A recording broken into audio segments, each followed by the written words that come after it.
control. It is 1 p.m. in Athens. It's noon in Tel Aviv. I'm Monita Rajpal. This is World One, live from London.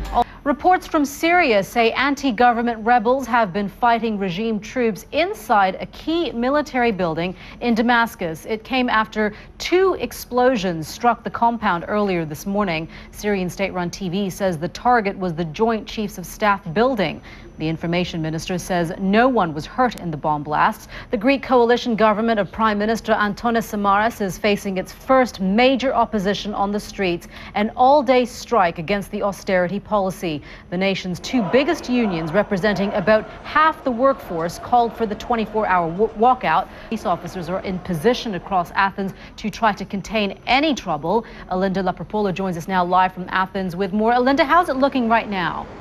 Well, so far, according to police, we have about 25,000 people in the streets of Athens demonstrating. Right, Alinda, thank you very much for that. Alinda Lapropoulou joining us there live from Athens. Well, opposition to austerity measures in Spain reached boiling point on Tuesday.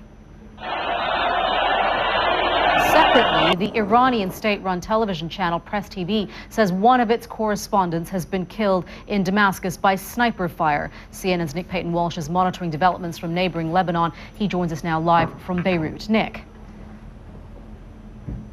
Let me give you some context Nick, to thank this. you. Nick Payton-Walsh in Beirut.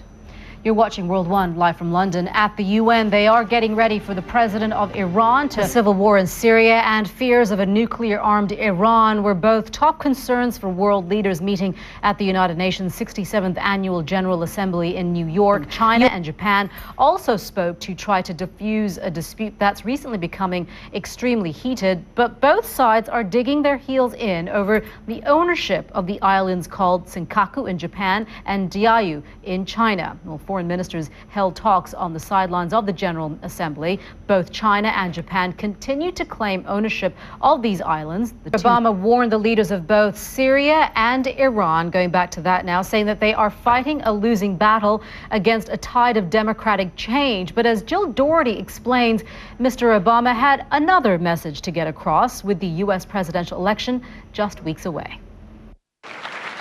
In his speech to the United Nations, President Barack Obama faced 2 audiences. Well, newspapers around the world have been weighing in on all of this. In the UAE, the National talks about the UN's role in Syria with this headline: "Responsibility to protect fails Syria, reality test." It's a comment piece that says the United Nations has not saved Syria. The warplanes of President Bashar al-Assad still patrol Syria's skies unchallenged, and so the diplomatic dance continues. In the U.S., the Washington Post's headline is Mr. Obama's free speech defense. Commenting on the president's speech, it says it is important for the president and his administration to try to make clear to the majority of Muslims that the United States does not sponsor or endorse religious slander, but it is just as important to send the message that American free speech will not be curbed to suit religious sensibilities and that violence will not be tolerated. And finally, here in Britain, the Daily Telegraph also comments on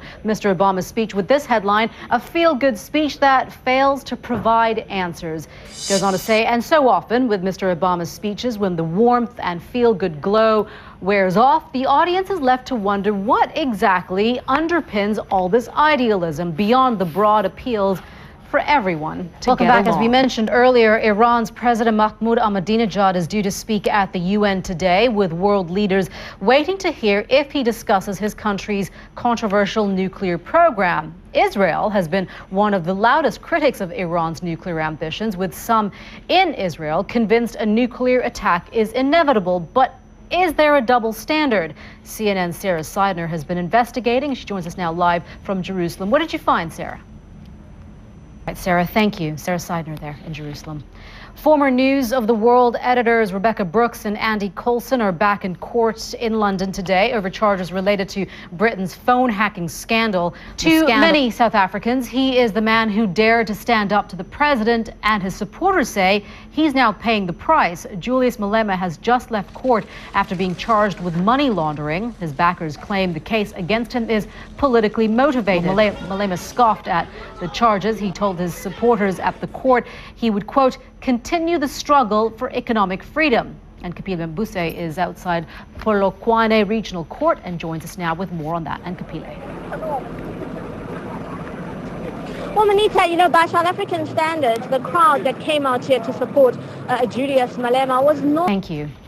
Intelligence officials are warning of a real threat from so-called homegrown terrorists in the West with links to Al-Qaeda. Among the individuals getting a lot of attention right now is a British woman who has become known as the White Widow. Samantha Luthwaite's husband was one of the suicide bombers who killed Mackenzie. Has been on the trail of the so-called White Widow.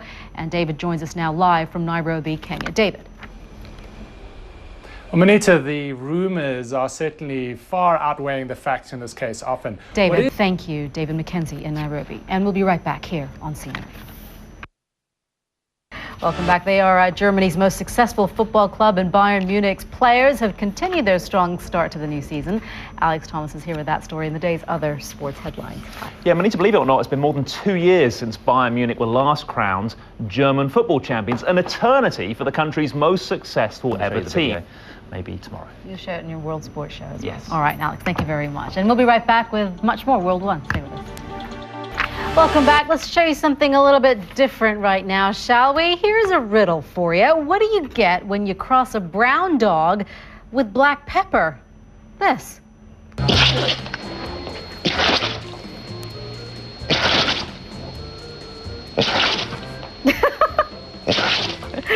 The weather here in the UK the past few days has been nothing to sneeze at.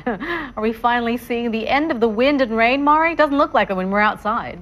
It's looking, I think it's going to start looking a little better. That area of low pressure is finally starting to weaken, Monita, and it's been terrible. That poor little dog, I can't get that out of my mind. But anyway, time. Back to you. Right on schedule indeed. All right, Mari, thank you very much for that. And we are right on schedule. You are watching World One live from London.